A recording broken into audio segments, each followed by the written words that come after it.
आप बस बताओगे एक बार 35 वाला। हाँ, किसी को डाउट था। चलिए 35 पे कौन सा आंसर है?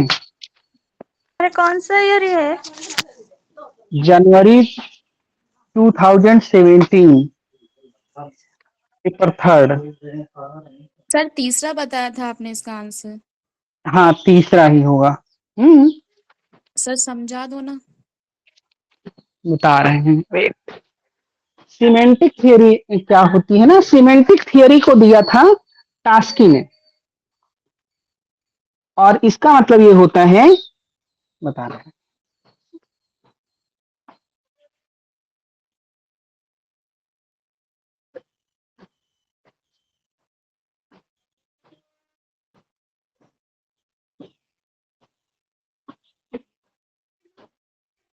देखिए,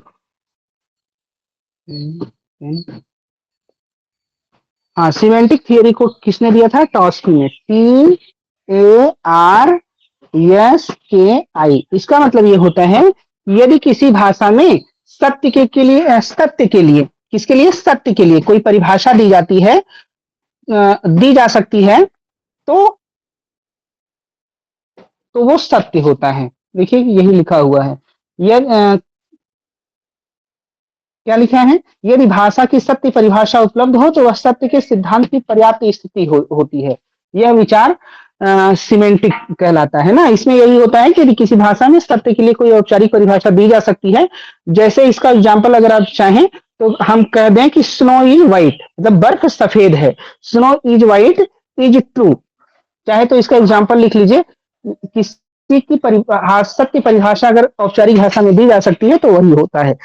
इसका एग्जाम्पल लिखना चाहें तो लिख लीजिए कि जैसे कहें snow is white if and only if snow is white ना। बर्फ सफेद है यदि और केवल यदि बर्फ सफेद है। किसने दिया था? टॉस्की ने दिया था। TARSKI। कुछ बात समझ में आई क्या? जी सर। और ये सत्य का रिडेंडेंस का सिद्धांत ये FP रैमजे ने दिया था। FP रैमजे ने दिया था। RAMSEY। इसका मतलब क्या होता है कि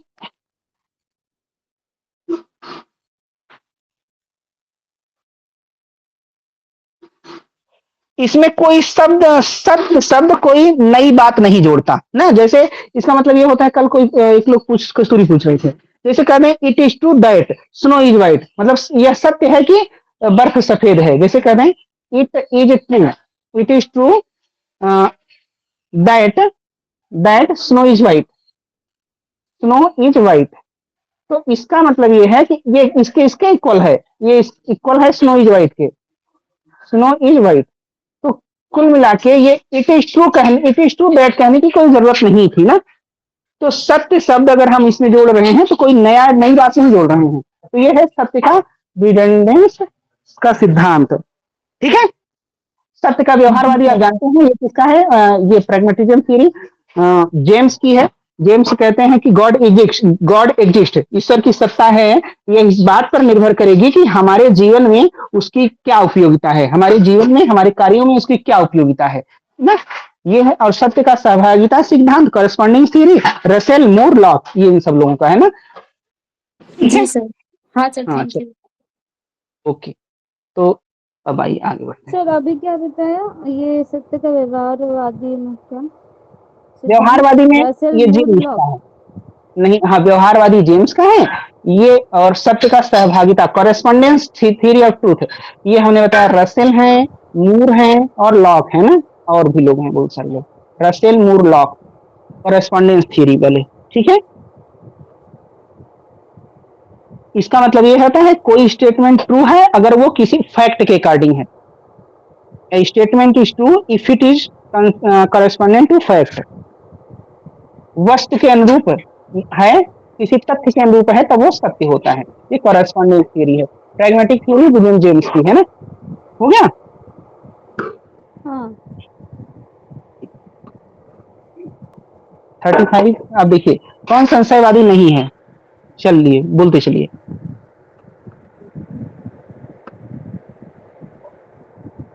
Who among the following is not skeptic? Sceptic Descartes नहीं है ना। देखिए, ह्यूम है, बेयल है, पायरो है। Pyrrho is the father of scepticism. Pyrrho को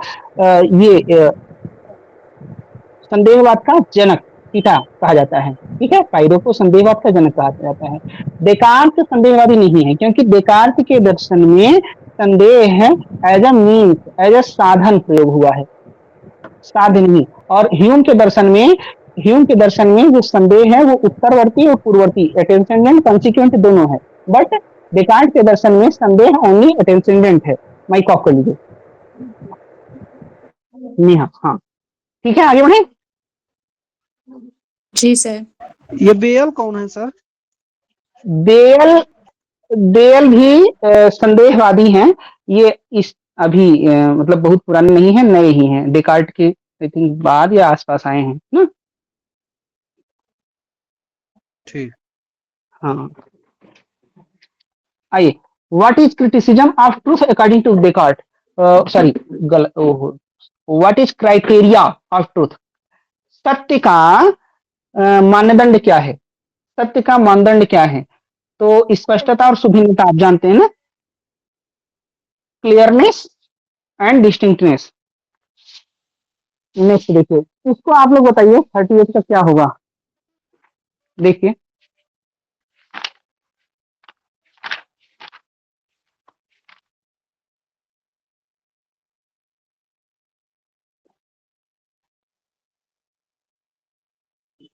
देखिए हम लोगों ने एक दिन चर्चा किया था ना कि लाइबनिज कहते हैं एक ट्रूथ ऑफ रीजन होता है, एक ट्रूथ ऑफ फैक्ट होता है। देखिए फिर से, एक ट्रूथ ऑफ रीजन होता है, ट्रूथ ऑफ रीजन होता है, और एक ट्रूथ ऑफ फैक्ट होता है। ठीक है, थर्ड इतनी सी होगा बात। Sir answer.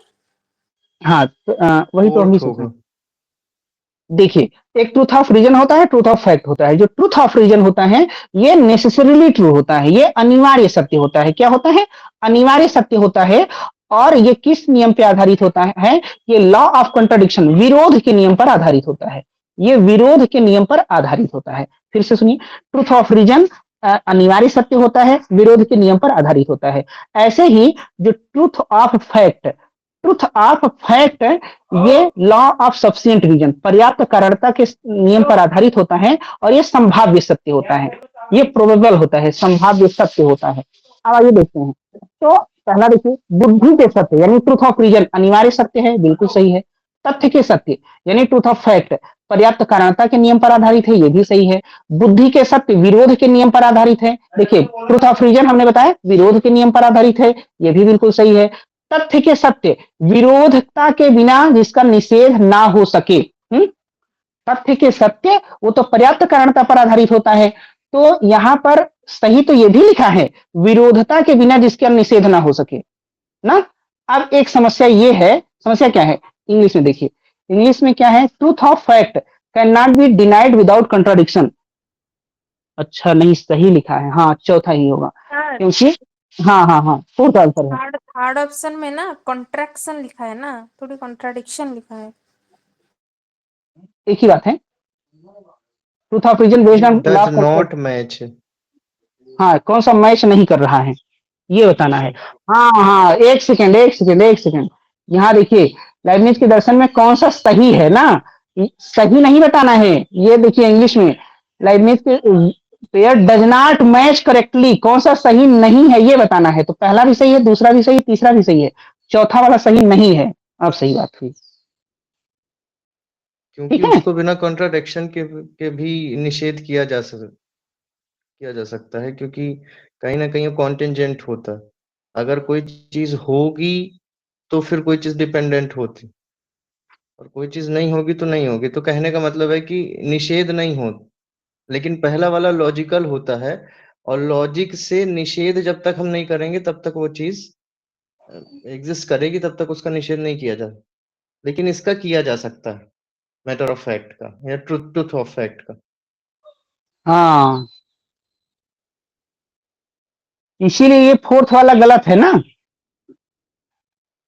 तथ्य का सत्य पर्याप्त कारणता पर आधारित होता है, और विरोध के बिना जिसका निषेध हो सकता है, यहाँ लिखा नहीं हो सकता।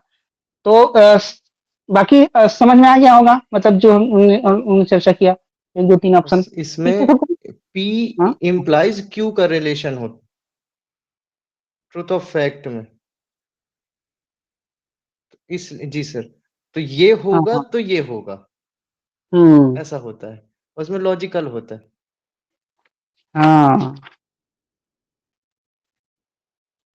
तो कोई दिक्कत नहीं ना, बताइए। सर इंग्लिश में लिख रहे हैं। इंग्लिश में देख लीजिए। सर उसको करेक्शन करिए, 4 का आंसर क्या होगा जब सही होगा तो। यहाँ नाट हटा दीजिए ना। Yes sir. हाँ, अच्छा एक बार ये पूछा जा गया है कि जैसे हम कहते हैं पी इम्प्लाइज क्यू, इसमें एक अनिवार्य सत्य है, एक नेसेसरी है, एक सफिशिएंट है। तो इसमें क्या नेसेसरी है, क्या सफिशिएंट है, ये भी पूछा जाता है ना। जैसे पी इम्प्लाइज क्यू, तो समझिए पी की सत्यता क्यू की सत्यता के लिए सफिशिएंट है, यानी पी की सत्यता क्यू की सत्यता के लिए सफिशिएंट है। और आर की सत्यता, आर का ट्रू होना, आर की सत्यता पी की सत्यता के लिए अनिवार्य है। ये अभी राजस्थान का पेपर करेंगे तो उसमें भी आएगा, और ये तो आप चाहे तो लिख लीजिए, जानते रहिए कि ये अनिवार्य होता है और ये पर्याप्त होता है, सफिशिएंट है। सर एक बार फिर हाँ, से रिपीट करिएगा। जैसे हम कहते हैं पी इम्प्लाइज क्यू में अनिवार्य अनिवार्य और पर्याप्त, तो पी की सत्यता क्यू की सत्यता के लिए पर्याप्त है, पी की सत्यता क्यू की सत्यता के लिए पर्याप्त है। यहां तो पर्याप्त लिख लीजिए, ठीक है। ऐसे कह दें क्यू की सत्यता पी की सत्यता के लिए अनिवार्य है, ये अनिवार्य है। इसको ऐसे भी समझ सकते हैं कि क्यू का जो एग्जिस्टेंस है वो पी पे डिपेंड करता है, तो वो उसका होना जरूरी है, पी का होना, इसलिए क्यू के लिए अनिवार्यता जरूरी है, और पी अपने आप में पर्याप्त है। जैसे इसका एग्जाम्पल ऐसे ले सकते हैं कि यदि वर्षा होगी तो मैं घर जाऊंगा, तो कहने का हाँ, मतलब वर्षा होना अपने आप में पर्याप्त है, घर जाना डिपेंडेंट है वर्षा पे। घर जाना ही है, घर अनिवार्य जाना है। हाँ, घर जाने की सत्यता अनिवार्य है। घर की अनिवार्यता जरूरी है वर्षा पे, हाँ, लेकिन वर्षा की अनिवार्यता नहीं है घर पे। तो कहीं ना कहीं अगर मैंने बोला यदि वर्षा होगी तो मैं घर जाऊंगा, तो वर्षा के होने पे डिपेंड कर रहा है घर जाना, यानी घर हम्म। जाना जो है वो डिपेंडेंट है, अनिवार्यता है किसकी, वर्षा की। अगर किसी को नहीं समझ आ रहा है आया, तो आप केवल ये पी को सफिशिएंट याद रखिए, क्यू को नेसेसरी याद रखिए। जब राजस्थान का पेपर करेंगे उसमें उसमें इससे संबंधित क्वेश्चन आया हुआ है, तो वहां पे देखेंगे फिर से ना। तो आगे बढ़ते हैं, आइए। Ideas are of two kinds, ideas दो तरह के होते हैं, ideas imprinted on the senses and ideas found by memory, स्मृति पर आधारित और देखिए इंद्रियों पर अंकित और इंद्रियों पर अंकित और कल्पना एवं स्मृति जन्य। तो ये बर्कले का होता है। आइडिया दो तरह के होते हैं, इंद्रियों पर अंकित और कल्पना एवं स्मृति जन्य, ठीक है। देखिए नेक्स्ट, लाक के सिद्धांत के संदर्भ में कथनों पर विचार करिए। प्रत्येक प्रत्ययों को समझने की शक्ति पर ज्ञान आश्रित है। अच्छा, ज्ञान तार्किक नहीं होता, ज्ञान का अर्थ प्रत्ययों में सहमति एवं असहमति को देखना है। क्या होगा, इंग्लिश में देखिए। Knowledge depend on the mental power of to perceive और apprehend ideas, knowledge is not rational, knowledge consist in seeing the agreement or disagreement between ideas। पहला और तीसरा हाँ, सही पहला होगा। और तीसरा होगा, पहला और तीसरा सही है, दूसरा गलत है। क्यों, knowledge is not rational, lock तो रेशनलिस्ट नहीं थे, फिर भी दूसरा गलत हो गया ना। सर इसमें ठीक। ओनली 2:2 का भी तो आंसर आ रहा है ना, मतलब ऑप्शन आ रहा है। हाँ, तो लेकिन आप आंसर सही 1 और 3 ही है। देखिए दूसरा क्यों गलत हो गया ना। ज्ञान तार्किक नहीं होता, कोई भी हो वो ज्ञान को तार्किक सब मानेंगे। लाख के संदर्भ में कहते हैं ज्ञान अनुभव से उत्पन्न होता है, ना कि बुद्धि से, तर्क से उत्पन्न नहीं होता, लेकिन तार्किक होता है, ये बात तो मानेंगे ही। यहाँ पे अगर ऐसे लिखा होता ज्ञान की उत्पत्ति तर्क से नहीं होती, तब हो जाता ना, ठीक है। जी सर। हाँ, इसलिए 1 और 3 आइए भगवत गीता में स्थित प्रज्ञ के संदर्भ में बता दीजिए ना, क्या इंग्लिश में बोलिए, क्यों नहीं हुआ ये? इंग्लिश में कहेंगे knowledge is produced from from knowledge is not produced from reason. Knowledge is not produced from reason. Knowledge तर्क से उत्पन्न नहीं होता ना, तब तो सही हो जाता। नॉलेज किससे प्रोड्यूस होता है? नॉलेज तो इंपेरिकल होता है, मतलब अनुभव से ना, एक्सपीरियंस से। यस, इसीलिए मतलब ये गलत हो जा रहा है। यहाँ पे नॉलेज के उत्पन्न होने, नॉलेज के प्रोड्यूस होने की बात नहीं हो रही है, नॉलेज की बात हो रही है। नॉलेज रेशनल होता है कि नहीं होता ना, तो लॉ के लिए भी ज्ञान रेशनल है ना, जो ज्ञान है वो रेशनल है। यही क्या मनीष? हाँ सर, यही कह रहा था कि ये जो हिंदी में इसका बताएं सर, एक बार हिंदी में यही है कि जैसे कह रहा है ज्ञान तार्किक नहीं है होता, तो ये इसीलिए गलत हो रहा है। ज्ञान तार्किक होता है, लॉ के लिए भी ज्ञान तार्किक होता है, ठीक है जी सर। हाँ, आइए भगवत गीता में स्थित प्रज्ञ के संदर्भ में कौन सही नहीं है? स्थित प्रज्ञ अपनी समस्त मनोकांक्षाओं का त्याग कर देता है। स्थित प्रज्ञ डिस्कॉर्ड्स और डिजायर फ्रॉम हिज माइंड। स्थित प्रज्ञ के मन में उद्वेग नहीं होता। स्थित प्रज्ञ is not disturb in suffering. स्थित प्रज्ञ सुखों की प्राप्ति से सर्वथा निष्क्रिय है। स्थित प्रज्ञ हमेशा दूसरों का अच्छा करने के लिए सोचता है। क्या होगा? डी। चौथा हाँ, सर। कौन सर सही ये नहीं है? बताइए, हाँ, अगर ए और डी करके ऑप्शन होता तो ए भी हो जाता ना? देखिए स्थित प्रज्ञ क्या है? जो स्थित हो गया हो, जो सुखे दुखे समय कृत्वा लाभा लाभो जया जयो, सुख में दुख में लाभ में हानि में जय में पराजय में वो समान बना रहे ना, स्थित रहे, ठीक है। तो समस्त मनोकांक्षाओं का त्याग कर देता है। ये तो अनासक्त वाला भाव है ना। जब हम अनासक्त हो जाएंगे स्थित प्रज्ञ के समय में क्या है, हम निष्क्रिय हो गए हैं ना, मतलब हम अनटच्ड हो गए हैं।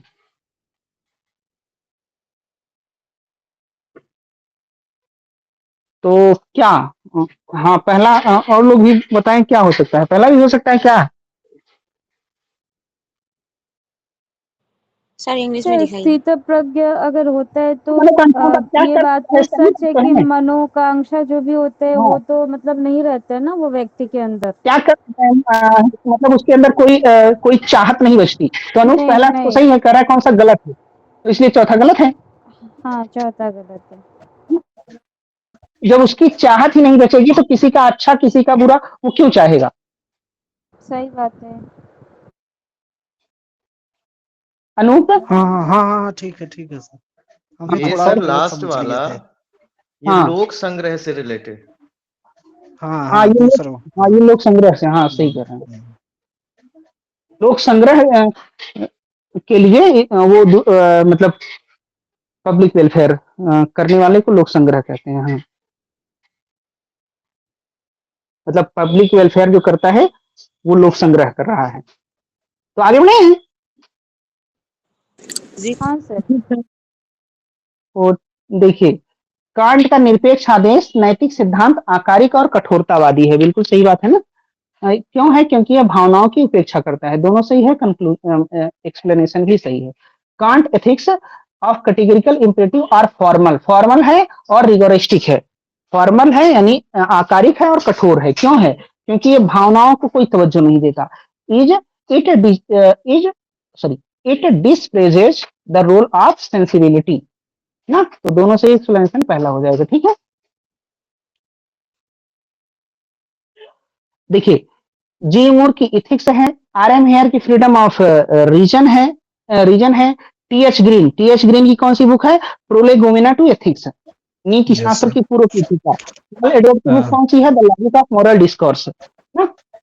इसका हिंदी में पॉल एडवर्ड, संगमवाल पांडे सर दिए हैं ना सर, हाँ, प्रोलेगोमेना टू एथिक्स का। हाँ। पॉल एडवर्ड कौन है? ये संवेगवादी है ना, इमोटिविस्ट हैं, संवेगवादी हैं। संवेगवाद में 4 लोग कौन कौन से आते हैं?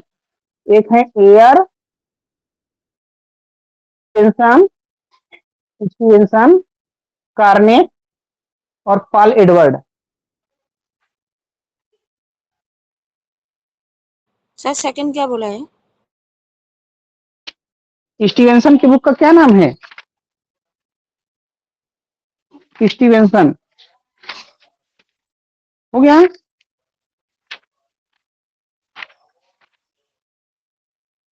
एथिक्स एंड लैंग्वेज है ना इनकी बुक का नाम, स्टीवेंसन के। हेलो, जी सर। ये एक मिनट सर। हाँ, एथिक्स एंड लैंग्वेज वो एथिक्स की बाइबल कहा जाता है ना। चलिए आगे बढ़े ना। नेक्स्ट देखिए, मिल के उत्कृष्ट परार्थवादी सुखवाद में निम्नलिखित में से कौन सा दोष है? तो कौन सा दोष हो जाएगा? इथिक्स एंड लैंग्वेज ही होगा सर। हाँ, एथिक्स एंड लैंग्वेज ही है। मिल का एथिक्स एंड लैंग्वेज ही है। देखिए, एयर की भी कोई किताब है क्या? एयर की तो बहुत सारी किताबें है ना, याद है कोई? Language, truth and logic. हाँ, language truth and logic, Ayer की है। स्टीवेंसन की एथिक्स एंड लैंग्वेज है। और क्या लिखे थे हम? कार्नेट की बुक लिखवाए थे, याद और पॉल एडवर्ड की ये दी हुई है। कार्नेट की कोई थी, किसी याद हो बताइए, नहीं तो देख लीजिएगा। चलिए आगे बढ़ते हैं।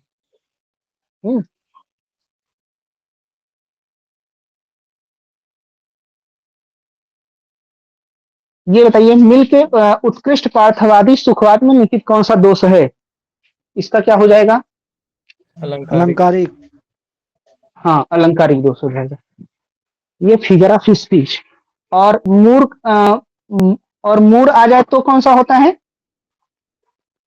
प्राकृतिक दोष ना। प्राकृतिक, यस सर। हाँ, में प्राकृतिक हो, इसका 4th हो जाएगा। चलिए, दंड के निरोधात्मक सिद्धांत का उद्देश्य है। सर 44 क्वेश्चन 44 का fancy of figure of speech 4th है ना।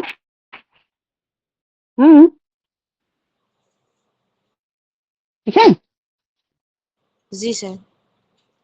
देखिए, दंड के निरोधात्मक सिद्धांत का उद्देश्य क्या है? तो डिटरेंट थियरी ऑफ पनिशमेंट क्या होगा? टू टेक रिवेंज, बदला लेना। ये तो रिट्रीब्यूटिव हो जाता है। ये to prevent future act of crime, भविष्य में अपराध को रोकना, यही होता है ना, यही आंसर हो जाएगा। टू रिफॉर्म, ये रिफॉर्मेटिव हो जाता है। To assert the authority of individual, वैयक्तिक स्वतंत्रता को पुष्ट करना, ये कुछ नहीं है। तो इसका second will be correct. Yes, भविष्य में अपराध को रोकना, है ना। जी ठीक है। हाँ, फिर देखिए, यह अच्छा है, इस कथन की व्याख्या नियामक, नीति शास्त्री, नॉर्मेटिव एथिसिस्ट हैं, वो किस तरह करेंगे? यह अच्छा है, इसका क्या मतलब है? तो यह अच्छा है, इसका मतलब यह करो ना। एक नियामक हैं जिनको वर्णनवादी कहेंगे। नियामक मतलब जो नियम बना के। एक जो असंज्ञानवादी हैं, जैसे मूर हैं, हेयर है, मूर कहेंगे कि ये अच्छा है, इसका मतलब वो हम क्या नहीं यह करो, इसका मतलब हम अपने संवेग बता रहे हैं ना। ठीक है, तो यह अच्छा है, नॉर्मेटिव एथिसिस्ट क्या करेंगे? यह करो, डू इट हो जाएगा 4th इसका। Okay, what would a normative ethicist explain the statement this is good, do this? Which one of the following express the basis of tenet of hedonism? कौन सुखवाद की मूलभूत विशेषता को स्पष्ट करता है? Honesty is the good in itself, ईमानदारी स्वयं में अच्छी है। Honesty is good because it promotes happiness, ईमानदारी अच्छी है क्योंकि सुख में वृद्धि करती है, तो यही हो जाएगा ना, ईमानदारी अच्छी है क्योंकि सुख में वृद्धि करती है, ये सुखवाद के अकॉर्डिंग, ठीक है। Yes sir. नेक्स्ट देखिए ये मिलाना है, चलिए मिलाते हैं। प्राइम देखिए माई स्टेशन माई ड्यूटीज किसको मिलाएं? Bradley. Bradley. Be a person, मनुष्य बनो, ईगल ना। यस एक है बी अ पर्सन, एक है जीने के लिए मरो, है जीने के लिए मरो, ये भी इन्हीं का है, ईगल का। डाई टू लिव ऐसे करके। और रास का हो जाएगा मूलभूत कर्तव्य, प्राइमा फेसी ऑब्लिगेशन, ये रास का हो जाएगा। एंड का हो जाएगा act as a member of kingdom of end, क्या है कि साधियों के राज्य के सदस्य की तरह कार्य करो, ना? इसका सेकेंड आंसर देख लीजिए। ओके जी सर। हाँ, आगे बढ़ते हैं।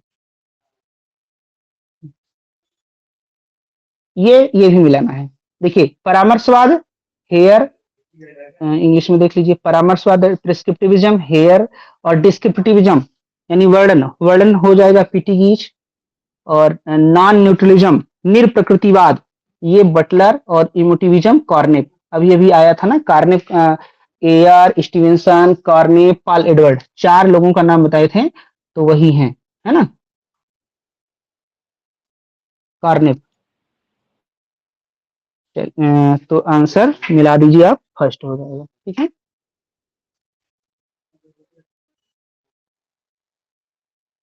चलिए ये good according to mood is indefinable, mood के अनुसार शुभ अपरिभाष्य है, क्यों? क्योंकि यह एक सरल पद है, it is a simple term, ठीक है, शुभ अपरिभाष्य है, तो ठीक है। आगे देखिए वेदांतियों में कौन सा युग्म जीवन मुक्ति के सिद्धांत को न्यायोचित नहीं मानता, मतलब कौन जीवन मुक्ति को एक्सेप्ट नहीं करते?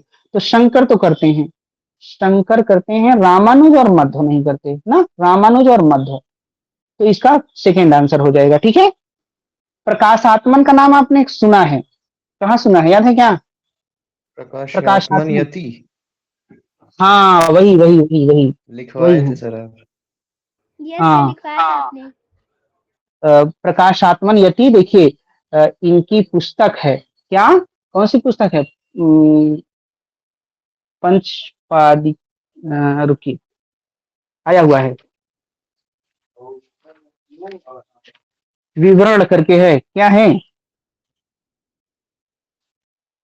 प्रकाशात्मा यति की किताब का नाम है विवरण प्रतिपादिका सर। पंचपादिका विवरण। अच्छा यस सर। पंचपादिका पदम पादाचार्य की है, और उसी पर कमेंट्री है प्रकाशात्मन की, उसका नाम है पंचपादिका विवरण। तो ये अद्वैत के हो गए, वाचस्पति मिश्र भी अद्वैत के हो गए, इनकी भामती पुस्तक है, तो अद्वैत में ना भामती है। प्रकाशात्मन पंचपादिका विवरण लिख लीजिए, पंचपादिका विवरण। ये जो वाचस्पति मिश्र है ना, ये किस दर्शन के हैं आपको पता है? हाँ सर न्याय न्याय के सर। मरियम आ गई हैं क्या सर? इको होने लगा। भाई।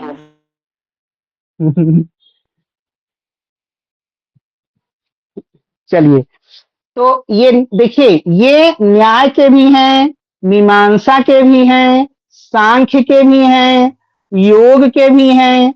ये सुनिए, ये जो है ना वाचस्पति मिश्र जो हैं, ये वैशेषिक को छोड़ के सब पे अपनी किताब लिखे हैं, तो इसलिए इनको कहा जाता है सर्वतंत्र स्वतंत्र। इनको क्या कहा जाता है? सर्वतंत्र स्वतंत्र। जिसकी किताब लिखने लगेंगे उसी तरह हो जाएंगे।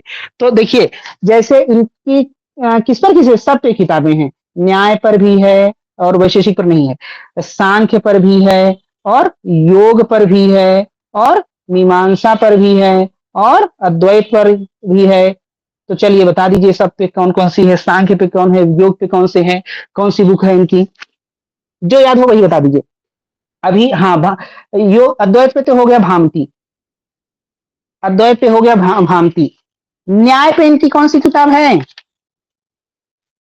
न्याय पर? न्याय वार्तिक है क्या सर? सर न्यायवादी हाँ, का तात्पर्य टीका।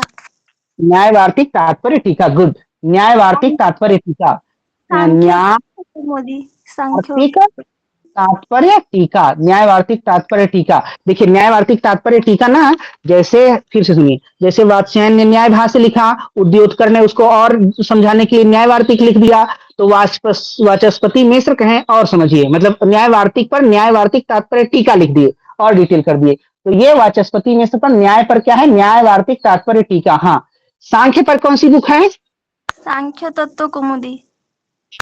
गुड, सांख्य तत्व कौमुदी, सांख्य तत्व कौमुदी, यहाँ जगह कम है ना, सांख्य तत्व कौमुदी है, सांख्य तत्व कौमुदी है। चलिए योग पर कौन सी किताब है? तत्व वैसरोदी ऐसा कुछ। वेरी गुड, हाँ, योग पर तत्ववैशारदी, योग पर तत्ववैशारदी, योग पर तत्ववैशारदी, वेरी गुड। मीमांसा पर कौन सी किताब है? न्याय कणिका। वेरी गुड, बहुत अच्छे, न्याय कणिका, न्याय कणिका, न्याय कणिका, ठीक है। चलिए अद्वैत पर भामती होगी, हो गया। तो यहाँ पे आंसर क्या हो जाएगा, जीवन मुक्ति को कौन नहीं मानता? शंकर, शंकर मानते हैं, ये अद्वैत के हैं, ये भी मानेंगे, तो रामानुज और मध्व नहीं मानेंगे, ठीक है। जी सर।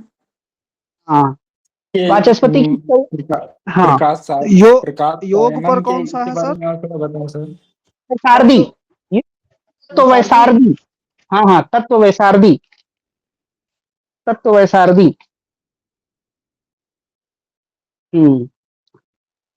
चलिए आगे क्या मनीष?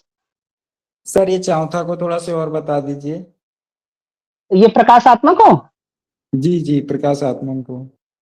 प्रकाश आत्मन की एक किताब है पंचपादिका विवरण, बस खत्म, पंचपादिका विवरण।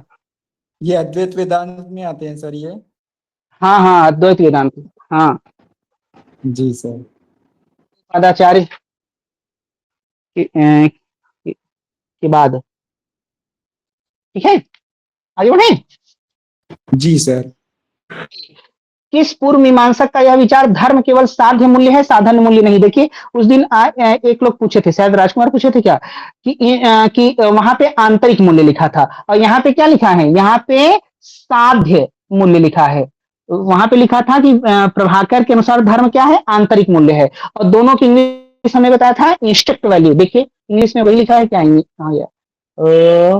who among the poor Mimamsa hold the view that dharma is only instruct value, not and not instrumental? तो प्रभाकर, ठीक है, जो पूछा था वो है, यस सर, यही था ना? Yes sir, yes.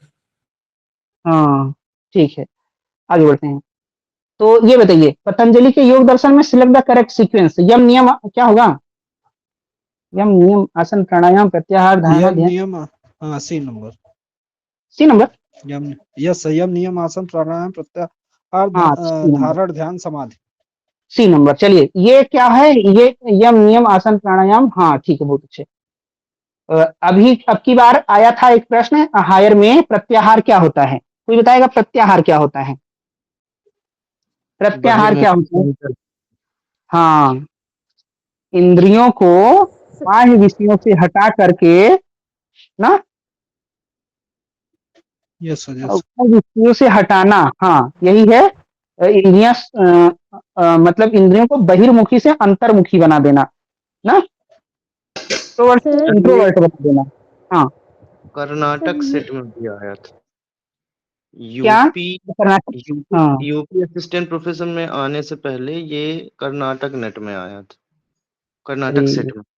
हाँ हाँ ठीक, वो एक दूसरे का आता ही रहता है, ऐसे ही, सही बात।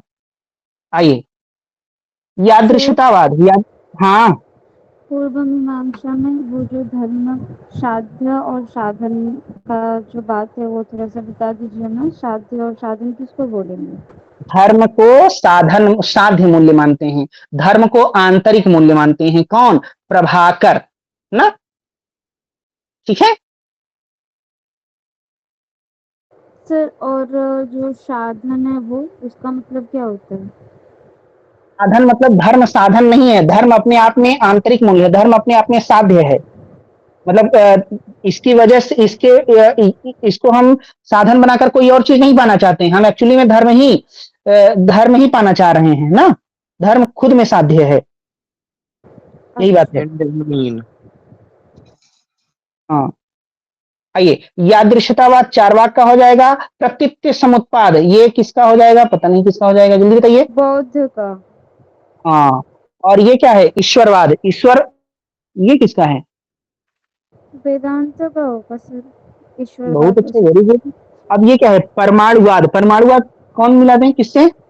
जेम्स के मिला दीजिए, वही तो हाँ, बचे हुए हैं। वो चाहे तो ही मिला दें, ठीक है। तो देखिए, जैन है और और वैशेषिक भी है ना सर, वैशेषिक हैं, परमाणु।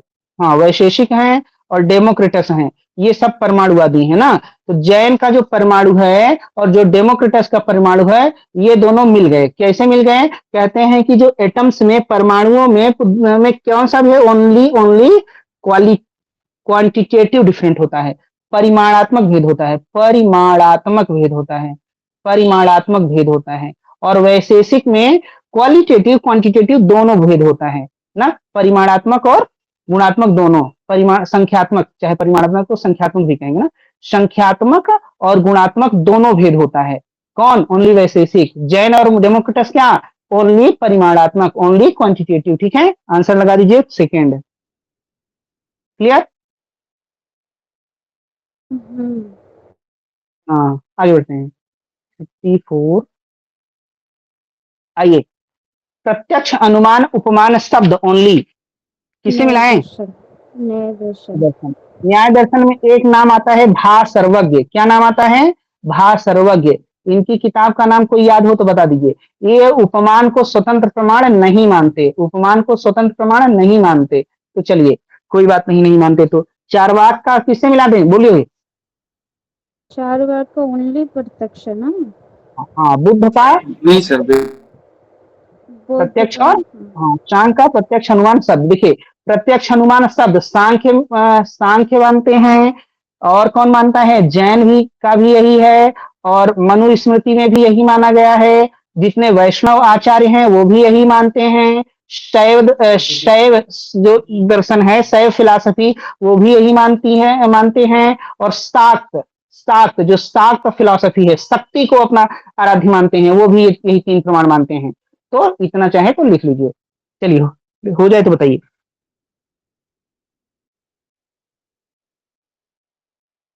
और जैमिनी भी यही तीन प्रमाण मानते हैं ना,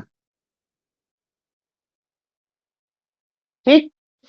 जैमिनी कौन? फाउंडर ऑफ मीमांसा फिलोसफी, महर्षि जैमिनी। भास्कर जी की किताब का नहीं नाम याद आया? न्याय सार।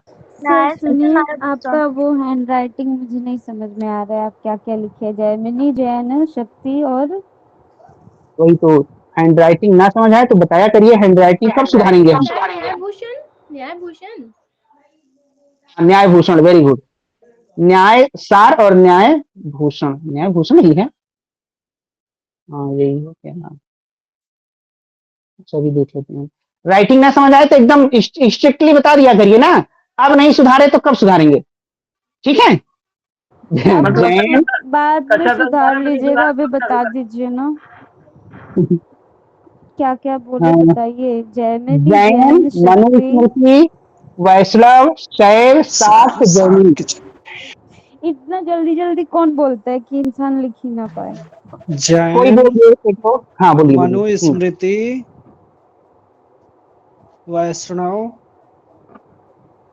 शैव, सायो। शाक्त, शैव, शाक्त और हो गया। और जैमिनी। ठीक है। सर ये शाक्त में कौन कौन से दार्शनिक आते हैं सर? शाक्त में चाहे जो आए वो आपके सिलेबस नहीं है, नहीं पढ़ना है मनीष, केवल शाक्त जानते रहिए। जो शक्ति को अपनी को अपना सब कुछ मानते हैं ना, शक्ति माने देवी, ठीक है। सर शाद शक्ति एक साथ होगा क्या? शय माने शिव को। अच्छा अच्छा। हाँ, चलिए आगे बढ़े। जी। यस आइए आगे बढ़े। देखिए ये हो गया। हाँ ठीक। हाँ, नेक्स्ट देखिए, कौन दार्शनिक भारतीय दार्शनिक धर्मभूत और धर्मीभूत में अंतर बताता है? तो ये रामानुज हो जाएंगे। देखिए 3 प्रश्न आता है, एक शंकर का, एक रामानुज का और एक मध्व का। जो मध्व का, अच्छा की बार अच्छे से लिखेंगे। शंकर कहते हैं साक्षी ज्ञान और स्वरूप ज्ञान, साक्षी ज्ञान और वृत्ति ज्ञान में, साक्षी ज्ञान और वृत्ति ज्ञान में अंतर बताते हैं शंकर। रामानुज धर्मभूत ज्ञान और धर्मीभूत ज्ञान, धर्मभूत ज्ञान और धर्मीभूत ज्ञान, धर्मभूत ज्ञान और धर्मीभूत ज्ञान, धर्मीभूत ज्ञान में अंतर बताते हैं कौन? रामानुज। मध्य बताते हैं साक्षी ज्ञान और स्वरूप ज्ञान। तो एक सेकेंड, साक्षी ज्ञान और उल्टा हो रहा है क्या? साक्षी ज्ञान और, जाने दीजिए, अभी ये आएगा, भूल रहा है ना। अच्छा, शंकर का क्या बताए? साक्षी और स्वरूप ज्ञान और वृत्ति ज्ञान है। स्वरूप ज्ञान और, नहीं रहने दीजिए ना, अभी भूल रहा है, अभी मतलब एग्जैक्ट नहीं याद आ रहा है, भूल गए तुरंत, ठीक है। तो बस रामानुज को लिखते। हाँ, रामानुज का धर्मभूत ज्ञान, धर्मीभूत ज्ञान अभी आएगा, ये 2023 में आया हुआ है, तो फिर से बता देंगे, है ना। सर इंग्लिश में दिखाइए एक बार। Okay, sir. थोड़ा इसका वो समझाएंगे डिस्क्रिप्शन सर? हाँ सर, ये थोड़ा अगर संक्षेप में बता सको तो। ये कोई पढ़ा है धर्मभूत ज्ञान धर्मीभूत ज्ञान क्या होता है? नहीं सर। सर वो बुक में मिलता कहाँ है वो? तो नहीं, नहीं सर, राम मूर्ति पाठक CD शर्मा किसी में नहीं है। नहीं, राम सर ये मूर्ति में जो है, बार शायद हम पढ़े इस थे। बार क्वेश्चन आया था, ये है उसमें राम मूर्ति पाठक। हाँ हाँ, राम मूर्ति में है, हम पढ़े थे, याद नहीं है। और CD शर्मा भी। है हाँ। हाँ, क्या आया था आशुतोष, जी सर। कुछ बता रहे थे, क्या आया था? जी सर, यही धर्म धर्मी ऐसा कुछ संबंध इस बार वाला भी आया था ना शायद, वो कुछ अलग है फिर।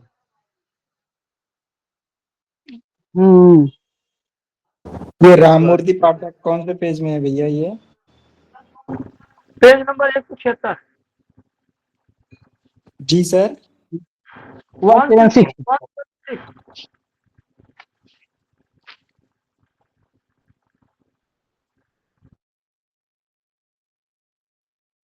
लिखा है, हाँ कौन सा, एकदम सही बताएं। धर्मभूत ज्ञान विशेषणात्मक ज्ञान है, ये विशेषण है। जो धर्मभूत ज्ञान है, धर्मभूत ज्ञान क्या है? विशेषण है, विशेषण है ना। यह जीव या ईश्वर को प्राप्त होता है, ये धर्मभूत ज्ञान है। और धर्मीभूत ज्ञान विशेष से होगा।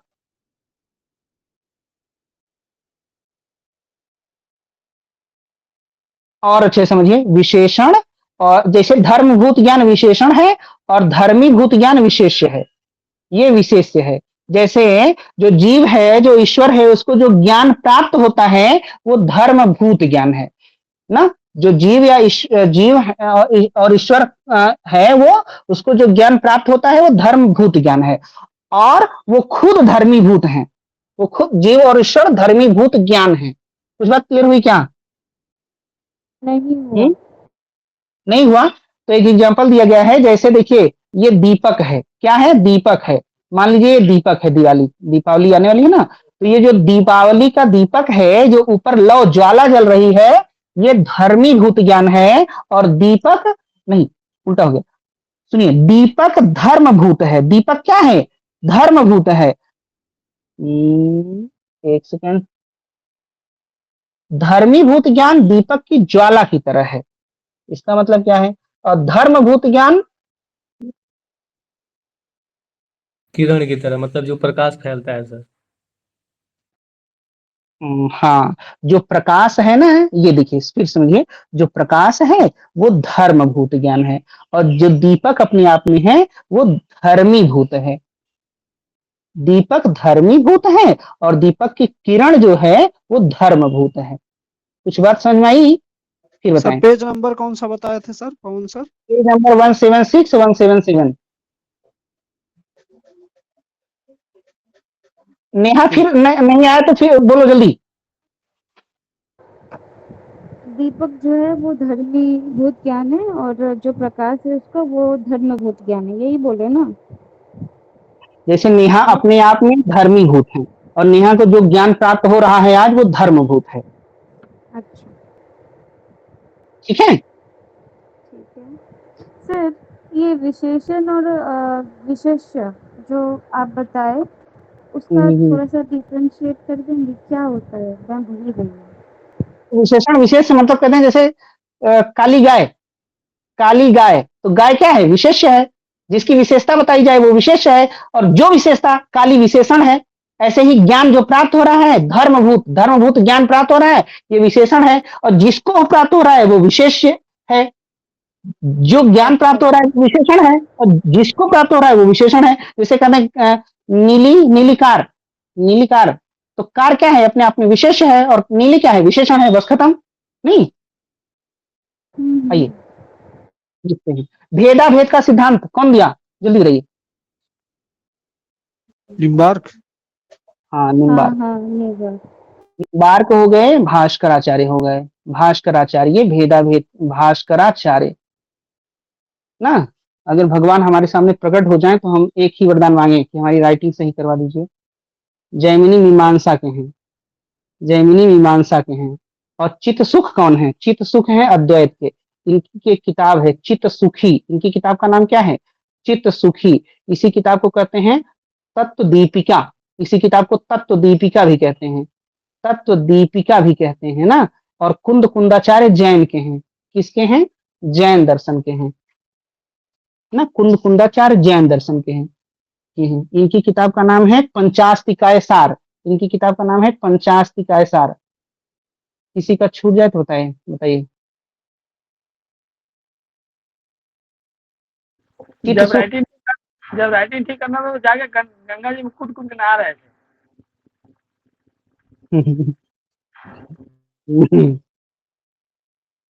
तो ये आंसर तो रात की हो बात पता चल।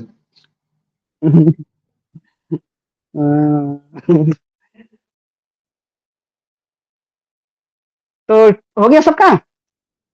हाँ। यस देखिए, एक अद्वैत दर्शन में एक 3 लोग आते हैं जिनको बोलते हैं कठिन। कठिन, बहुत कठिन कठिन चीज लिखे हैं। कठिन त्रयी। कठिन त्रयी में 3 चीज आते हैं। तो उसमें एक आते हैं श्रीहर्ष, एक आते हैं श्रीहर्ष, और दूसरे आते हैं ये चित्त सुख। दूसरे आते हैं चित्त सुख। इनकी यही किताब है चित्त सुखी। ये बहुत कठिन किताब है। चित्त सुख, ऐसे लिखिए चित्त सुख। और तीसरे कौन आते हैं? तीसरा नाम जो है वो Madhusudan Saraswati sir. Very good very good very good. Madhusudan Saraswati. Madhusudan Saraswati. Sriharsh की किताब का नाम है खंडन खंड खाद्य। खंडन खंड खाद्य। खंडन खंड खाद्य। ये बहुत कठिन किताब है, मतलब पढ़ लीजिए तब भी मोक्ष मिल जाए, ऐसा कहते हैं लोग ना। श्रीहर्ष की किताब का नाम खंडन खंड खाद्य है। चित्त सुख की किताब का नाम चित्त सुखी या तत्व दीपिका या तत्व प्रदीपिका भी बोलते हैं इसी को। तत्व दीपिका है। और मधुसूदन की किताब का क्या नाम है? अद्वैत सिद्धि। द्वैत सिद्धि। गुड। हाँ, अद्वैत सिद्धि। ये मधुसूदन सरस्वती की किताब का नाम है। तो कुल मिला के आप इतना जान गए। आगे बढ़े क्या? बढ़े? हाँ। सर एक दिन क्लास लीजिए जिसमें इंडियन का पूरा लिखवा दीजिए। हाँ, वही तो करते हैं ना। पहले सर वेदांत का लिखा देंगे और न्याय का बस शांति। वही तो सर देखिए। हाँ, ये भी आपने खंडन खाद्य बताया ना सर कि बहुत कठिन है, तो ये कठिन है इसीलिए मुश्किल है कि इसमें ज्ञान बहुत ज्यादा भरा हुआ है, आपने कहा ना अभी। तो ज्ञान भरा है तभी तो उसको समझ नहीं पा रहे हैं, ऐसे लैंग्वेज में है। ज्ञान भी है, कठिन भी है ना। हाँ ठीक है जी। जी सर। आइए, टलमुड जुडाइज्म माने यहूदी धर्म, त्रिपिटक, त्रिपिटक आप जानते हैं बौद्ध धर्म ना, ग्रंथ साहिब, ग्रंथ साहिब सिख, जीन अवेस्ता ये जोराष्ट्रियन, जोराष्ट्रियन मतलब पारसी धर्म, पारसी ना, पारसी कन्वर्जन नहीं करते, पारसी मतलब जो जन्म से पारसी है वही रहेगा, किसी को पारसी बनाते नहीं ना, तो ये पारसी जोराष्ट्रियन हो जाएगा। इसमें दो, एक अहुर मजदा और एक अहिरमन आता है, ये भी आपको जानना चाहिए। एक अहुर मजदा, अहुर मजदा, और एक अहिरमन, अहिरमन बुराई का प्रतीक है, अहिरमन बुराई का प्रतीक है, अहुर मजदा ये शुभ का प्रतीक है। तो ये और त्रिपिटक में तीन चीजें आती हैं, सुत्त पिटक, और कौन सा पिटक, विनय पिटक, अभिधर्म पिटक।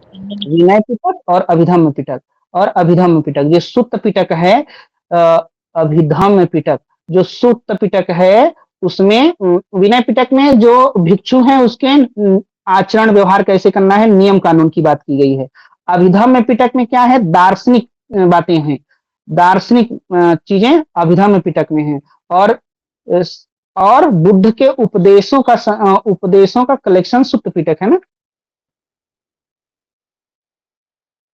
यही है। हाँ हाँ, तो ये तीनों याद रखिए। अभिधम्म पिटक में दार्शनिक बातें हैं, तो इसका आंसर क्या हो जाएगा, फर्स्ट हो जाएगा। आगे बढ़े।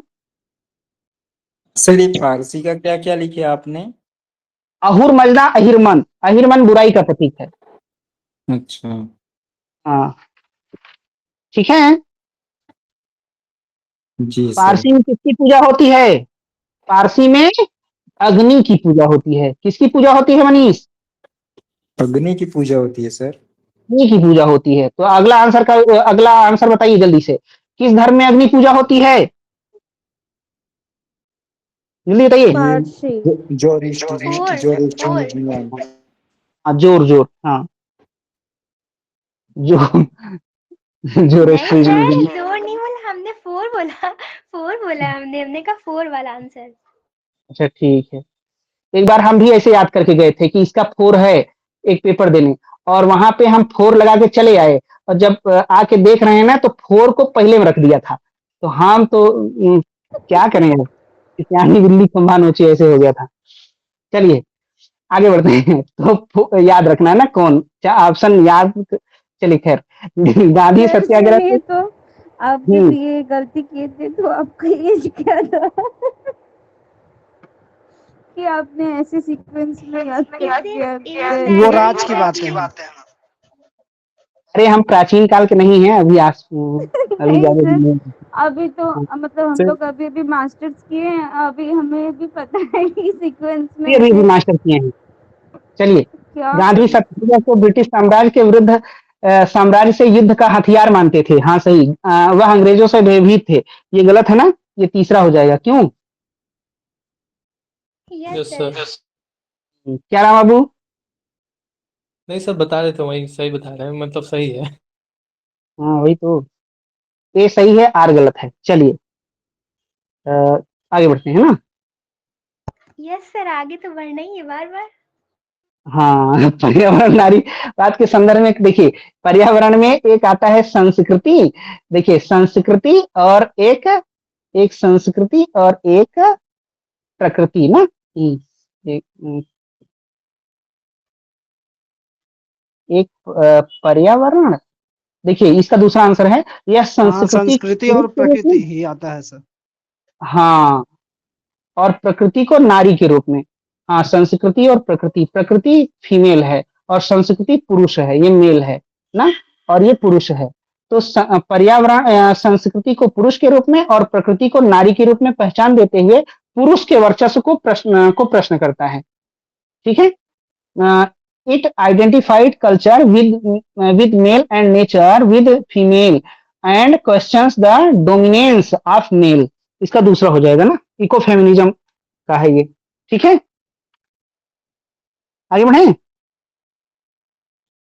हाँ जी sir. Who among the following philosophers held the view that a natural right is a son that never had a father? प्राकृतिक अधिकार एक ऐसा पुत्र है जिसका कोई पिता नहीं है। देखिए प्राकृतिक अधिकारों की आलोचना हो रही है, बेंथम करता है, ये बेंथम याद रखिए। ठीक है, प्राकृतिक अधिकारों की आलोचना, बेंथम। आइए, गांधीवाद के सर सर हाँ हाँ सर ये जो क्वेश्चन है 63 वाला, अगर ये हम पढ़ना चाहें तो हमें कहाँ मिलेगा ये फिर? ये सोशल पॉलिटिकल में मिलेगा अच्छा यस ना। हाँ, सोशल पॉलिटिकल वेस्टर्न, बेंथम की किताब चाहे तो आप देख लीजिए, उसमें भी मिल जाएगा। Fragment on government, fragment on government, ठीक है। Yes sir. हाँ, fragment on government moral and legislation. चलिए आगे बढ़ते हैं। तो गांधीवादी नीतिशास्त्र के संदर्भ में कौन सही नहीं है? सत्य सही नहीं है। अच्छा, सत्य साध्य के रूप में, ठीक है। अहिंसा साधन के रूप में, सत्य और साधन दोनों का उचित होना चाहिए। एक उचित साध्य अनुचित साधन को औचित्य प्रदान करता है। देख लीजिए तो और तो गलत हो जाएगा ना। ये जी हाँ, उचित साध्य मतलब अगर आपका इंटेंशन सही है, आपका लक्ष्य सही है, तो आप कोई भी तरीका अपना लेंगे नहीं। गांधी जी कहते हैं तरीका भी अच्छा होना चाहिए, है ना। साध्य और साधन की दोनों की पवित्रता पर बल देते हैं वो। हाँ ये हाँ, बात कांट कहते हैं ना सर? देखिए हाँ, कांट ये भी, चौथा वाला। लेकिन ये भी कहते हैं इस कांट कहते हैं साध्यों के साम्राज्य का जो नियम है कि प्रत्येक व्यक्ति साध्य है, तो वहां पे हम जो फॉर्मल हो जाते हैं, तो एक कांट के साथ एक आते हैं जैकोबी। जैकोबी कहते हैं, जैकोबी क्या कहते हैं, कांट की आलोचना करते हैं। कहते हैं कि इनके दर्शन में तो क्या है कि नियम मनुष्य के लिए नहीं है, नियम नियम के लिए बना है, कानून कानून के लिए बना है, ऐसा। लेकिन कांट ऐसा नहीं कहते। कांट कहते हैं कि हमारा जो रूल्स है, वो हमारा जो नियम है वो मनुष्य के लिए भी ही बना है, क्योंकि हम मनुष्यता को साध्य मानते हैं, एंड मानते हैं, ठीक है। तो कांट, तो आप जैकोबी को रिप्रेजेंट कर रहे हैं ऐसा बोल करके, ठीक है। तो इसका फोर्थ हो जाएगा फिलहाल, है ना। सर जैकोबी का स्टेटमेंट फिर से बोलेंगे सर? जैकोबी का स्टेटमेंट 2019 में अभी पूछा जाएगा ना। ये है कि ऐसा कौन कहता है कांट की आलोचना करते हुए कि नियम नियम के लिए बना है, ना कि मनुष्य के लिए। नियम नियम के लिए बना है, ना कि मनुष्य के लिए, ऐसी बात कहकर कांट की आलोचना कौन करता है, ठीक है। जी जी सर। सर। ठीक, ये बुक है, उस दिन हम लोग देखे थे। तो देखिए महादेव देसाई, स्टोरी ऑफ बारदोली। गांधी क्या हो जाएगा, wheel of fortune. Radha Krishnan, religion and society. Why socialism, समाजवाद क्यों, ये जयप्रकाश नारायण, जेपी नारायण। मैं तुम्हें मार दूंगा, ये किस तरह का है, तो ये ई लोकेशनरी है। ये क्या है, ई लोकेशनरी है, वचनेतर कर्म है। मैं तुम्हें मार दूंगा, है ना। ये क्या है, ई लोकेशनरी है। अब देखिए ई लोकेशनरी में की पहचान के लिए 5 चीजों से हम इसकी पहचान करते हैं। इस कितने तरीके से, 5 तरीके से हम इसकी पहचान करते हैं। वो 5 तरीके क्या हैं? वो 5 तरीके यही हैं: वर्डिटिक्स, एक्सर्टिव्स, और ये है कमिसिव्स, बिहेविटिव्स और एक्सपोजेटिव्स। ये 5 तरीके हैं जिससे हम किसकी पहचान करते हैं, ई लोकेशनरी की पहचान करते हैं। अब ये 5 क्या है, 5 क्या है देख लीजिए, तो हिंदी में भी देख लीजिए। तुम्हें मार दूंगा, ये ई लोकेशनरी कर्म है। अब यहाँ पे पूछ रहा है कि निम्नलिखित में से कौन एक सूची आस्टिन के क्रिया और उसके वचनेतर, वचनेतर मतलब ई लोकेशनरी शक्ति में भेद को स्पष्ट करती है। तो ये 5 चीजें हैं जो जिनकी वजह से हम ई लोकेशनरी को पहचान पाते हैं। तो पहला है वर्डिटिक्स, इसको हिंदी में बोलते हैं अधिनिर्णयात्मक। इसका मतलब क्या होता है, चाहे तो लिख लीजिए। देखिए पहला, इसका मतलब होता है कि ये किसी निर्णय अथवा राय को व्यक्त करते हैं ना। निर्णय, ये किसी निर्णय अथवा राय को व्यक्त करते हैं, ओपिनियन को व्यक्त करते हैं। कौन, अधिनिर्णयात्मक, यानी वर्डिटिक्स, निर्णय क्या या राय को व्यक्त करते हैं। जैसे आई फाइंड यू गिल्टी, मैंने तुम्हें अपराधी पाया। एग्जाम्पल लिखना चाहें तो लिख लीजिए, I find you guilty, I find you guilty ना। तो ये निर्णयात्मक है, ये वर्डिटिक्स है। ऐसा आए तो आप वचनेतर कर्म मान लीजिए, ठीक है। दूसरा क्या है, पहला हो गया सबका, जी सर। Yes sir. दूसरा है एक्सर्टिव्स, एक्सर्टिव्स। इसका मतलब होता है अनुष्ठान सूचक। इसका मतलब होता है अनुष्ठान सूचक। ये लिखा हुआ है बुक में भी आपको मिल जाएगा, पेज नंबर 398 बी के लागल, अगर आप देखना चाहें तो 398 पर होगा ना, बी के लागल। देखिए एक्सर्टिव्स का मतलब होता है कि आदेश, सलाह या अनुमति। इसमें क्या आता है? आदेश। अगर आदेश की बात आए, सलाह की बात आए, अनुमति की बात आए, तो जान लीजिए कि वचनेतर कर्म है। जैसे I order you to leave, मैं तुम्हें यहां से जाने का आदेश दे रहा हूं। I order to you leave ना, I order to you leave. तो ये क्या है? ये भी ये एक्सर्टिव, ये कौन सा निर्णय है? ये अनुष्ठान सूचक है। दूसरा क्लियर है? यानी ये कौन सा है? एक्सर्टिव्स है। बोलिए, दो हो गया। जी सर। अब तीसरा है कॉमिसिव्स। कॉमिसिव्स को बोलते हैं उपार्जित, सॉरी उपार्पित, या क्या बोलते हैं? उपार्पित बोलते हैं। हाँ, उपार्पित बोलते हैं। इसका मतलब क्या होता है? वचन देना, प्रतिबद्ध होना। आई प्रॉमिस, इसका मतलब होता है वचन देना, वचन देना या ना, या प्रतिबद्ध होना, प्रतिबद्ध होना। ये आई प्रॉमिस, आई प्रॉमिस,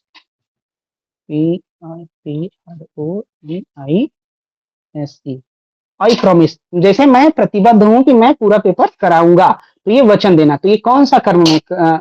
ये वचनेतर कर्म है। तीसरा क्लियर हो गया? कॉमिसिव्स है, कॉमिसिव्स है। कौन सा है? कॉमिसिव्स है, यानी उपार्पित है। बोलिए, तीन हो गया। जी सर। चौथा है बिहेप्टिक्स। बिहेप्टिक्स मतलब होता है आचरण सूचक। क्या होता है? आचरण सूचक। इसमें सामाजिक या भावनात्मक व्यवहार की बात की जाती है। सामाजिक या भावनात्मक व्यवहार, जैसे कहते हैं आई एपोलॉजीज ना, आई एपोलॉजीज। तो ये इसमें चाहे तो लिख लीजिए सामाजिक या भावनात्मक व्यवहार। अगर इस तरह का स्टेटमेंट आ जाए, सामाजिक या भावनात्मक व्यवहार इस तरह का आ जाए, तो आप क्या जान जाइए? आप जान जाइए ये बिहेप्टिक्स है। और बिहेप्टिक्स है इसका मतलब ये वचनेतर कर्म है, ये इलोकेशनरी है। ठीक है? हाँ। जी सर।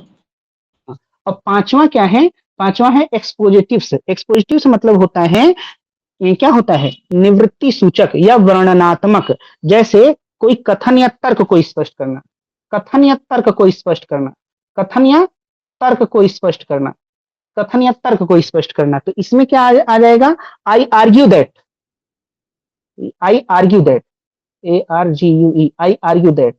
ये है एक्सपोजिटिव्स, यानी निर्णय, वर्णनात्मक या निवृत्ति सूचक। तो ये भी अगर इस तरह का आ जाए तो आप जानिए ये इलोकेशनरी है, वचनेतर कर्म है। बस पांच तो था। सर एक बार इंग्लिश स्लाइड दिखा दीजिए। अब इंग्लिश दिखा दूंगे। ठीक है, ये रहा ना। जी सर। है ना? बोलिए, सबको ठीक है? जी सर। हाँ, कोई दिक्कत हो तो फिर से बताइएगा। आगे बढ़ते हैं। देखिए, होने का तात्पर्य चर का मूल्य होना है। होने का तात्पर्य चर का मूल्य होना है। ये कहते हैं कॉइन। होने का मतलब क्या? एग्जिस्ट होना, अस्तित्व होना। तो कॉइन कहते हैं अस्तित्व का मतलब किसी रहस्यात्मक या दार्शनिक बात नहीं है। अस्तित्व का अर्थ कोई दार्शनिक या रहस्यात्मक बात नहीं है। इसका मतलब है कि वो लॉजिकल और लिंग्विस्टिक है, यानी तर्क और भाषा में वो तर्क के द्वारा और भाषा के द्वारा वो उपलब्ध है, या तर्क में है या भाषा में है ना। ये कॉइन का हो जाएगा। होने का तात्पर्य चर मूल्य होना है। To be is to be the value of variable coin. आगे बढ़े।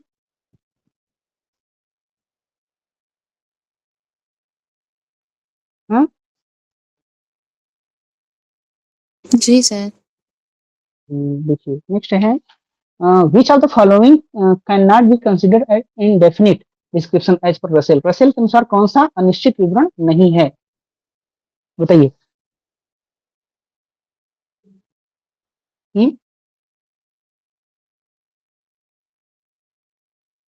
अयोध्या का वर्तमान राजा ना। ठीक है? जी सर। हाँ, कोई समस्या हो? आइए आगे बढ़ते हैं। किसी शब्द का कोई मानक अर्थ नहीं है, जिसके जितने प्रयोग हैं उतने अर्थ हैं। विटगेस्टाइन सर क्या? लेकिन पहले वाला क्वेश्चन ही मुझे नहीं समझ में आया। कौन वाला? 69। 69 तो बोलना चाहिए ना। कह रहा है इंडेफिनिट डिस्क्रिप्शन कौन नहीं है। देखिए प्रेजेंट प्रेसिडेंट ऑफ इंडिया कोई ना कोई है, ये निश्चित विवरण है। ये क्या है? निश्चित विवरण है। और present governor of reserve bank of India ये भी कोई ना कोई है, ये भी निश्चित विवरण है, डेफिनेट डिस्क्रिप्शन है। Present prime minister of India ये भी कोई ना कोई है, ये भी डेफिनेट डिस्क्रिप्शन है। कहते हैं प्रेजेंट किंग ऑफ अयोध्या, तो ये निश्चित निश्चित नहीं है ना, तो ये अनिश्चित है ना। निश्चित का मतलब जैसे कहते हैं ए मैन, ए मैन ना, ये क्या है? ये इंडेफिनिट है, कोई एक व्यक्ति है ना।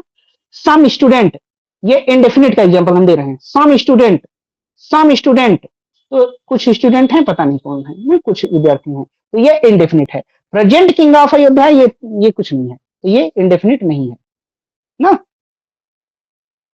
अयोध्या का हाँ, अयोध्या का वर्तमान राजा कोई राजा नहीं। किसी शब्द का कोई मानक अर्थ नहीं है, जिसके जितने प्रयोग हैं उतने अर्थ हैं। अच्छा ठीक है, ये लेटर वेंट अगेंस्ट यू ना। जी सर, जी सर। मृत्यु हमारी सभी संभावनाओं का अंत है। मृत्यु ये death सार्थ का destroys- है। हाँ, ये सार्त्र का है। और हम लोगों ने चर्चा किया था हाइडेगर का क्या हो जाता है। हाइडेगर का हो जाता है मृत्यु के प्रति अभिमुखता उससे पलायन है। वो हाइडेगर का था ना, पीछे आया था।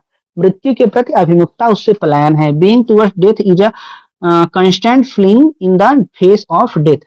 मृत्यु के प्रति अभिमुखता उससे पलायन है, वो हाइडेगर का। मृत्यु हमारी सभी संभावनाओं का अंत है, ये सार्त्र का। चलिए, तो सार्त्र हो जाएगा। किसके अनुसार सार को वैसे ही देखा जा सकता है जैसे ध्वनि को सुना जा सकता है। सार ना, तो ये हुर्सल हो जाएंगे। ठीक है, essence can be seen just as the tones can be heard. ठीक है, हुर्सल है ना।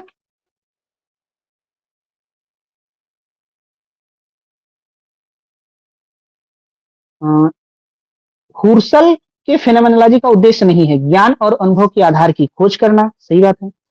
उस संरचना का निरूपण करना जो तार्किक विचारों की इसके सार की संरचना करते हैं। चेतन की अवस्था के संदर्भ में तटस्थता, प्रदत्त स्वीकृति, पूर्व मान्यताओं की, पहले से जो मान्यताएं हैं उसको एक्सेप्ट करना, यही तो रिमूव करना है, यही इसी का तो एलिमिनेट करना है, इसी का तो रिडक्शन अपचयन करना है। इसलिए चौथा नहीं, गलत हो जाएगा ना। To accept the presupposition of given systems, accept नहीं करना होता है ना, इसलिए फोर्थ हो जाएगा। ठीक है, आगे बढ़े। Yes sir. ये किताबें हैं। स्लायर माखर की किताब कौन से है? Romantic हर्मेटिक्स, slayer माखर। हाइडेगर का क्या है? हाइडेगर का है फेनोमेनोलॉजिकल हर्मेटिक्स। डेरिडा का क्या है? रेडिकल हर्मेटिक्स। फ्रेडरिक जेम्सन का क्या है? मार्क्सिस्ट हर्मेटिक्स। ये केवल ऐसे ही जानते रहिए, हर्मेटिक्स का है। अब ये नहीं आता। आइए, कौन दार्शनिक हर्मेटिक्स को सत्तामूलक मोड़ देता है? तो सत्तामूलक मोड़ देता है हाइडेगर। ये पेपर हो गया खत्म। आगे का भी करना है कि जाना है? ये हाइडेगर हो जाएगा। आज नहीं। क्या मनीष, आज इतना ही सर। आज इतना ही? जी सर। हाँ हाँ, सर आज शाम में पेपर करवाएंगे, नेक्स्ट पेपर। नहीं, सर की आज कल की क्लास क्लास रहेगी। रहेगी ना, ठीक है ना। अब अगर किसी दिन नहीं रहेगी तो करा दिया करेंगे ना। नेक्स्ट हम लोग करेंगे नवंबर 2017 पेपर सेकेंड। अब ठीक है। सर हाँ, सर राजस्थान के सर मैंने आपसे एक परसों क्वेश्चन पूछा था, वो सनी कर्ज वाला, एक बार समझा दीजिएगा। हम्म, हम्म, हम्म, हम्म, हम्म। क्या